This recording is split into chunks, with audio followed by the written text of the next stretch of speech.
Hello YouTube. Robert Alvarez, the Psychic Witch, also known as Mr. Lighting and a Fan. Good evening to all of you. Excuse me, good evening, good afternoon, good afternoon. I'm not accustomed to doing videos so early in the day. Speaking of which, right now the time is approximately 2:37 p.m. Eastern Time, and the date is Wednesday, December 23rd, 2020. I actually love the fact that I can do videos during the day, or rather that I have the honor and pleasure of doing videos, or starting to do videos earlier in the day today, because I have this natural light. Although after this video, the ring light will need to come out, because it's still only a few days after the winter solstice, so at least in my part of the world, the winter solstice. In the meantime, happily continuing this more than a walkthrough series of videos, I am going to bring to you the Hermit card from the Mystic Male Tarot, which was written and illustrated by John C. Jennison Jr. So first, let me have my awesome audiovisual person for my YouTube videos, also known as Drake, do a close-up of the cover of the box. And this is actually the Judgment card, which we're getting to slowly but surely. And now I'm going to have him do a close-up of the back of the box, because that has the logo for Astonishing Queer Tales, which is Mr. Jennison Jr.'s company. And now I'm going to do a close-up of the back of the card, this gorgeous, gorgeous, gorgeous back of the card design. I mean, I cannot stop raving about this gorgeous back of the card design. I actually wish that there was a tarot deck that just had this image, and I could be like, because I truly believe that I can intuit a card even if I'm not looking at the card. And the card we're going to be focusing on today is the Hermit card. And honey, this is not your daddy's Hermit. Yum, nom, nom, nom, nom. I'm serious. I'm like, if I was around, this hermit would not be hermiting for too much longer. I'm like, ooh, my. And there are men that are older that look like this. Anyway, I happen to love bread and butter too much to, like, you know, get abs like that. But I digress. So anyway, so for those of you who are new to my YouTube channel, so John C. Jennison Jr. does not use the terms upright or reversed. For those of you who are new to the tarot, by the way, upright is when the card is right side up, when you can read the name of the card without having to look upside down. And when the card is upside down, it is called reversed. In John C. Jennison Jr.'s Little White Booklet for this deck, the shadow side is when the card is reversed, which would imply that the light side is when the card is upright, or right side up. So anyway, this is what Mr. Jennison Jr. wrote about the Hermit card, and here we are. The Hermit, card number 9, also known as Trump 9 or Key 9, and it is astrologically aligned with the sun sign Virgo. And I'm going to hold up the card and make sure that the card is in frame with me. And it reads, "Look to your inner voice for the answers you seek. Trust that your intuition will steer you in the right direction. The shadow side will withdraw from the world as a form of isolationism, retreating into loneliness as an escape from pain." That is a very deep insight. I'm really, I'm digging that insight. Now, even though this is a tarot deck that is not only majors only, but features gay male imagery, that interpretation can apply to virtually every Hermit card.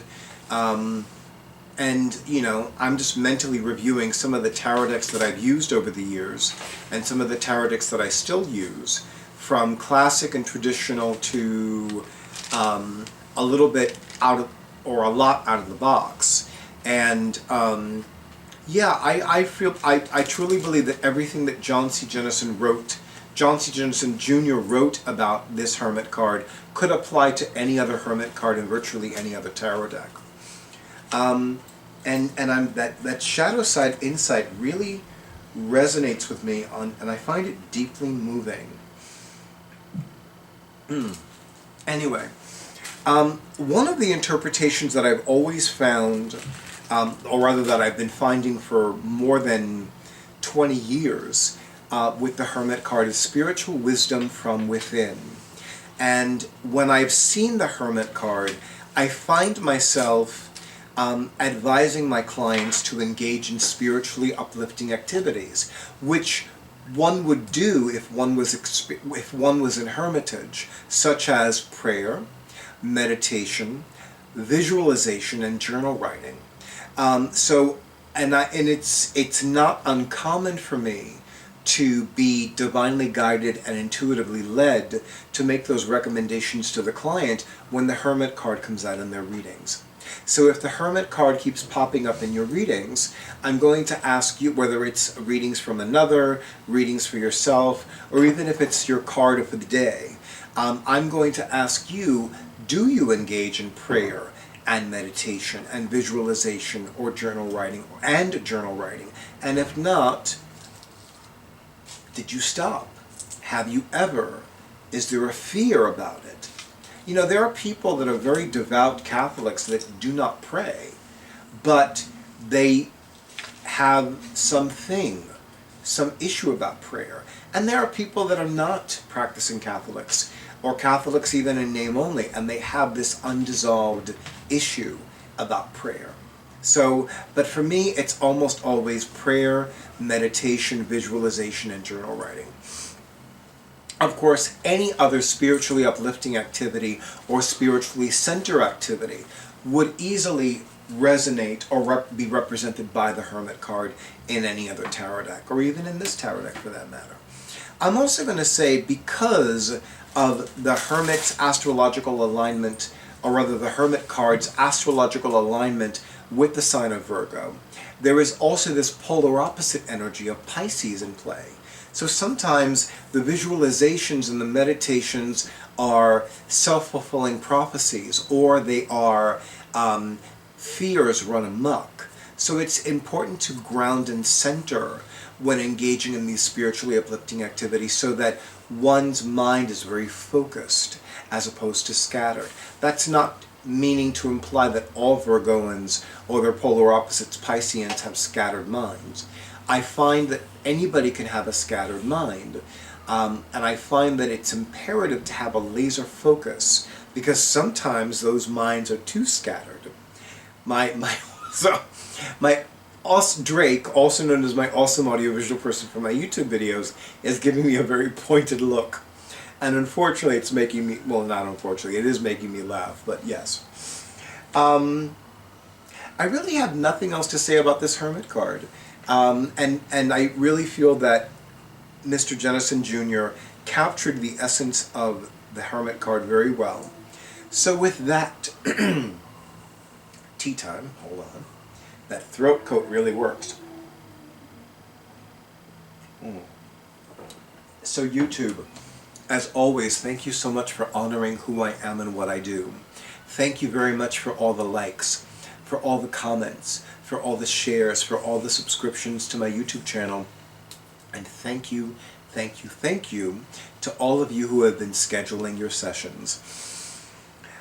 Last week was supremely abundantly full, but it made me so happy to give. It seemed like I was giving 1 or 2 readings every day last week, which made me so happy, made me super happy. And it gave me hope that the decision that I'm making this month is the right decision to make.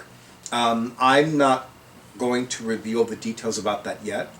I'm actually going to wait until next year, which is fine.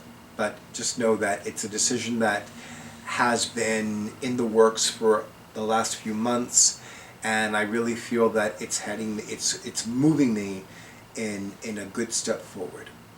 So to all of you and yours in YouTube land, I wish you and yours peace and prosperity, love and light, clarity and illumination, wholeness and healing, money and magic, for the holidays and for all your days. And stay tuned for the next video.